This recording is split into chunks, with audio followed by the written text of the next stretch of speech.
তো শনিবার রবিবার মানেই সবার বাড়িতে প্রচুর কাজ, প্রচুর কাজ, আমাদেরও সেরকম প্রচুর কাজ। শনিবার রোববারটা আসার আগেই যেন সমস্ত কাজগুলো ফিক্সড হয়ে যায়। এনিওয়ে, তো এখন আমরা বেরোচ্ছি বাজারে, আজকে একটা নতুন বাজারে যাবো এক্সপ্লোর করতে। তো ভাবলাম তোমাদের সাথেও শেয়ার করবো। কি অন্ধকার লাগছে। তো নতুন বাজারে যাচ্ছি, ভাবলাম তোমাদের সাথেও শেয়ার করা যাক যে বাজারটা কেমন, মানে কেমন। এখানে আসার পর আমি এই মার্কেটটার নাম শুনেছি কিন্তু কোনোদিন যাইনি, তো আজকে ওই জন্যই যাচ্ছি। আর আমি জাস্ট ঘুম থেকে উঠে জন্য চোখ মুখ এত ফোলা লাগছে, ভেবেছিলাম যেন অনেকক্ষণ ঘুমাবো, কিন্তু এই যে শনি রোববার সবার বাড়িতেই সেম হয়, মানুষ ভাবে এক আর হয় আর এক। কাজের এত মানে পুরো পরপর লিস্ট, আর মাসের প্রথম না, তো কাজ তো বেশি থাকবে। এখন বাজার করব, তারপর গ্রসারি বাজার করব, দীপের চোখের ডাক্তার দেখাবো, আমার চুলের ডাক্তার দেখাবো, তারপরে আমার ঘড়িটাকে ঠিক করবো। তো এরকম অনেক কাজ আছে। কালকের দিনটা রেখেছি রেস্টের জন্য, জানি না রেস্ট করতে পারবো কিনা। তো চলো ব্লগটা শুরু করছি, তোমরা দেখে থাকো, আশা করি তোমাদের ভালো লাগবে। আর যারা ব্যাঙ্গালোর থেকে দেখছো তারা আমাকে জানিও যে আর কোনো বাজার আছে নাকি। হ্যাল মার্কেট আর এই মাড়িওয়ালাতে বাজারে যাচ্ছি আমরা এছাড়া। আর যারা অন্য জায়গা থেকে দেখছে তারা পুরো ব্লগটাও দেখতে থাকে, আশা করি ভালো লাগবে। তো বাজারে যাচ্ছে, আজকে কিছু ইলিশ মাছ কিনবো, ইচ্ছে আছে, দেখা যাক, যদি পাই তো কিনবো।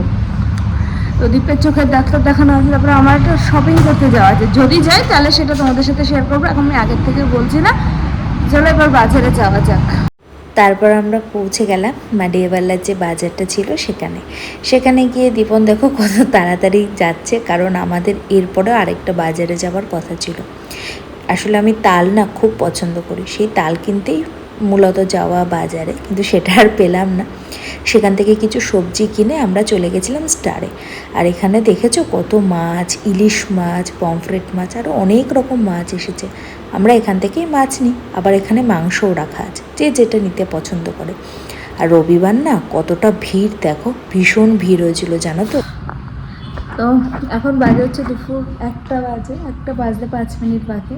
আর আমি এখন সকালে ব্রেকফাস্ট করছি, এই যে পরোটা আর মা সাদা আলুর তরকারি করেছে। আর আজ থেকে একটা অঘটন ঘটে গেছে। অঘটন মানে কী হয়েছে, স্কুটিটা হঠাৎ করে চলছে না। আমিই বলেছিলাম যে আজকে একটা নতুন বাজারে যাচ্ছি, তো চল স্কুটি নিয়ে যাই, গাড়িটা নিয়ে যেতে হবে না যদি পার্কিংয়ে কোনো প্রবলেম হয়। তো এইভাবেই স্কুটিটা নিয়ে গেছে। এবার যখন আমরা আসছি, গাড়িটা মাঝ রাস্তায় চলছে না। তো দীপ আমাকে বললো তোকে, মানে আমি অটো করে চলে আসলাম, আর মা বাবাকে নিচে বাজার বাকিটা নিয়ে আসলো, একসাথেই ওপরে আসলাম আর কি। মানে অটো করে এসেছে, কারণ এতটা বাজার তো আমার তো একার পক্ষে সম্ভব হবে না, তাই মা বাবাকে বললাম, ওরা নিয়ে আসলো। আর আমি দীপ ওইদিকে গাড়ি ঠেলতে ঠেলতে নিয়ে আসবে যতক্ষণ না মেকানিক পাবে কোথাও। তো আমি জানি না ও কখন আসবে। আমাদের প্ল্যান ছিল এরপরে আমরা গ্রসারি শপিংয়ে যাব, তারপরে এসেও চোখের ডাক্তারের কাছে যাবে।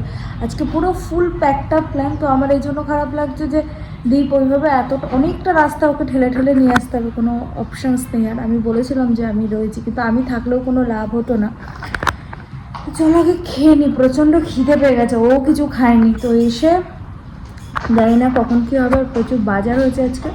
আর মাছ মধ্যে শুধু ইলিশ মাছটা নিয়েছি, বাকি কিছু মাছ অলরেডি ফ্রিজে রাখা আছে, তাই আর কিছু বানানো হয়নি, কেনা হয়নি। তো কালকে আমাদের হ্যালে যাওয়ার কথা আছে, যদি তালটা পাই। আসলে আজকে আমরা মাডিওয়ালার বাজারে গেছিলাম, যদি তাল পাই, এখানে তাল কোথাও পেলাম না। তো হ্যালে গিয়ে দেখবো, যদি পাই তাহলে ওখান থেকে তাল নেব। আর তার সাথে হচ্ছে নেব হচ্ছে মাছ, মানে কাতলা মাছ, একটু বড়ো সাইজের কাতলা। আর এখানে স্টারগুলোতে না অত বড়ো সাইজের কাতলা, মানে আমি একটু 2 কেজি 2.5 কেজির মতন কাতলা মাছ চাইছি। এখানে 1 কেজি ম্যাক্সিমাম 1.5 কেজি, এর ওপরে কোনো কাতলা মাছ নেই। সেই জন্য আর মাছটা আনিনি। আর অলরেডি ফ্রিজে কাতলাও রয়েছে, তার সাথে ভেটকিও রয়েছে। তো কালকে একটু মাটনও আনার ইচ্ছা আছে, আর ইলিশ নিয়ে এসছি। তো চলো আমি খেয়ে নিই, তারপর কী কী বাজার করলাম সেটা দেখাচ্ছি। ইজি, বেশি টাইম লাগবে না। তো দীপ এসে গেছে, এখন বাজে হচ্ছে 1:40। আমরা যাচ্ছি মাসের বাজারে, সবাই রেডি। আমরা যাচ্ছি মাসের বাজারে, এসে লাঞ্চ করবো। আজকে মানে পুরো পাগলের মতন অবস্থা। শনি রোববারটা মানে ম্যাক্সিমাম চাপ থাকে সবারই, মানে সেমই আর কি। শনি রোববারটা খুব চাপ থাকে। তো দীপের অনেকক্ষণ ঠেলে ঠেলে নিয়ে গেছে, তারপরে রেখে তারপর ও চলে এসেছে, খাওয়াও হয়ে গেছে। বেশি সময় নিয়ে আমরা বেরোচ্ছি, যত তাড়াতাড়ি বাজার করে আসবো তারপর আমরা দীপের চোখের ডাক্তারের কাছে যেতে হবে, যেটা সব থেকে ইম্পর্টেন্ট। তারপর আবার আমাকে একটু পার্লারে যেতে হবে আইব্রো প্লাকিং করতে। তো কাজ একটার পর একটা। আর মাসের যেহেতু একেবারেই প্রথম ছিল আর শনিবার পড়েছিল, ভিড় তো হবেই, মানে হবারই কথা ছিল। আর ডিমার্টে যতবারই যাই ততবারই আমি দেখি প্রচণ্ড ভিড় থাকে। তারপর দীপের কিছু পছন্দের জিনিস নিলাম, আমারও কিছু যেগুলো দরকার সেগুলো নিয়ে নিলাম, বাকি বাড়ির জিনিস তো আছেই। তো নিয়েছে। আর এদিকে দেখো বাবা মায়ের অবস্থা, মানে শুধু মিষ্টির কাউন্টারে যাচ্ছে, ওখান থেকে মিষ্টি নেবে আর দীপকে সেটাই বলছে। তো তারপরে দীপের অবস্থাটা দেখেছো, প্রত্যেকবার গিয়ে আইদার ও এটা করে না হলে আমি, মানে যেই জগটা মানে যেটা দিয়ে তুলি আমরা সব জিনিসটা সেটাকে এরকমভাবে ভেতরে রেখে দেয়। প্রত্যেকবারই এটা আমি করি না হলে দীপ করে। আমার মনে হয় এটা অনেকেই করে, এটা না ভীষণ ভালো লাগে, মানে ছোটোবেলা বোধহয় আমরা এরকম করতাম। যাই হোক, সেখান থেকে বেরিয়ে আমরা চলে এসেছিলাম একটু ওপরে কাউন্টারে, মানে মা একটা ব্যাগ দেখছিল, ব্যাগ নেবে বলে। আর কত জিনিস যে নিয়েছি, মানে কোনোটা না কোনোটা করে, মানে একটা দুটো জিনিস নিতে গিয়ে যে কত জিনিস হয়ে গেছে। আমাদের প্রত্যেকবারই এরকমই হয়। হ্যাঁ, মা বাবা এসেছে বলে একটু তো বেশি হবে, স্বাভাবিক। 2 থেকে 4 জন হলে তো গ্রসারিটা বেশি হবে, কিন্তু মানে ম্যাক্সিমাম জিনিসপত্র নিয়ে ফেলেছে। আসলে বাবা মা আছে তো, পছন্দের জিনিসগুলো এখন খাওয়া হয়, নিজেকে তো আর রান্না করতে হচ্ছে না, মাই সব করছে এখন। তো বিআরটা কোথাকার ওই গাড়িটা? হ্যাঁ, বিআর কোথায় বিএল? বিআর বিহারের না তো, বিএইচ হয় বিআরের। যাই না। তো চোখ মুখ দেখে বুঝতে পারছো কতটা সত্যি না, এক্সস্টেড হয়ে বিএইচ গেছে। আর বিআর নয়, বিআরই বিআর। বিহারে তো বিএইচ তো হয়ে গেলে ভারত তাহলে এটা কি? এখন। বিহার, এটা বিহারের। তো বাজার হয়ে গেছে, সিট বেল্ট পরিনি।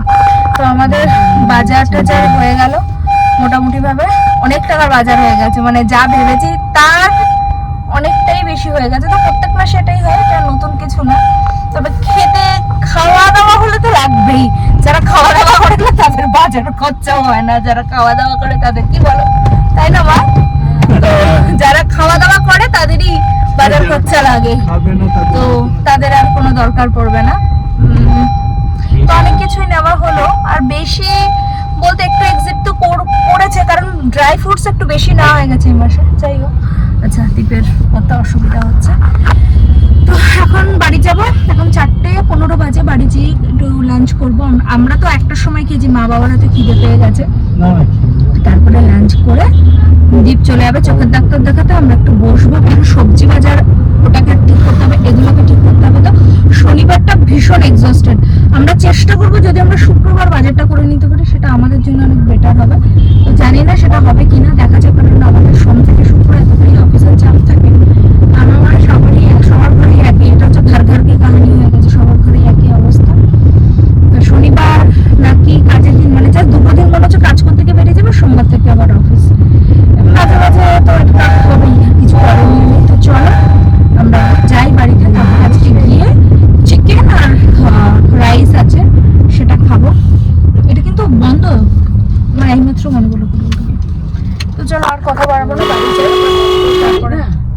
তারপর বাড়িতে এসে তাড়াতাড়ি লাঞ্চ করেছিলাম, ছিল চিকেন, ভাত, আর তার সাথে মা ধনেপাতা বেটেছিল। আর দেখেছো কত বাজার, পুরো দিকটা ছড়ানো ছিটানো। তো এখন বাজে রাত্রি 9টা। বাড়ি এসে তো একটু রেস্ট নিয়েছিলাম, বলেইছিলাম লাঞ্চ করে দিব, ডাক্তার দেখিয়ে চলে এসেছে। আমরা একটু বেরিয়েছিলাম আবার একটা দরকারে। তো এখন রাত্রেবেলা হবে চিলি চিকেন ফ্রাইড রাইস, সেটাও তোমাদের সাথে শেয়ার করব। আর এদিকে দেখো কি হচ্ছে, এগুলো হচ্ছে বাবা বসে পড়েছে সব কাজ করতে। অলরেডি সব গোছানো হয়ে গেছে, এটা একদম শেষের দিকে। সবজি অলরেডি গোছানো হয়ে গেছে, এটাও শেষের, মানে সবজি গোছানো হয়ে গেছে এসে দেখলাম। তারপর রাতে ডিনার বানাতে চলে আসলাম। এখন শনি রোববার ছাড়া না একদমই আমি খাবার বানানোর সময় পাই না। তো বাবা মা আছে, চেষ্টা করি শনি রোববারটা যেন ওদের আমি পছন্দের খাবারটা বানিয়ে দিতে পারি। জানি সবসময় সেটা সম্ভব হয় না, তাও চেষ্টা করি, জানো তো। কারণ এখন সোম থেকে শুক্র অফিস করে না, আর ইচ্ছা করে না এখন। আর তার মধ্যে বাবা মা থাকায় তো আমি এখন কোনো কাজই করি না। তবে শনি রোববারটা কিন্তু আমি রান্নাটা করি। অবশ্যই মা বাবা বা দীপকে বলে ওরা কিন্তু আমাকে হেল্প করে দেয়, কিন্তু রান্নাটা আমিই করি। আর বাড়িতে যেহেতু আমার চিকেনটা একটু পড়েছিল, ভাবলাম একটু চিলি চিকেন আর তার সাথে ফ্রাইড রাইস বানাই। শনিবার ভালোই হবে, ছুটির দিন। তাই আমি চিকেনটাকে কেটে নিয়েছিলাম।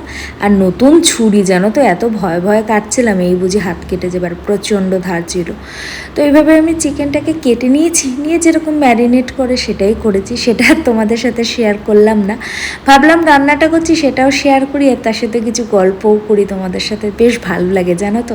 এখন যেন রোজ ভিডিও না করতে পারলে একদমই ভালো লাগে না, এটা যেন কেমন একটা আমার বেশ একটা ভালো লাগার জায়গা তৈরি হয়ে গেছে। আর আজকে তো সারাদিনটা প্রচুর কাজ করেছি, শুধু আমরা না, এরকম সবাই করে।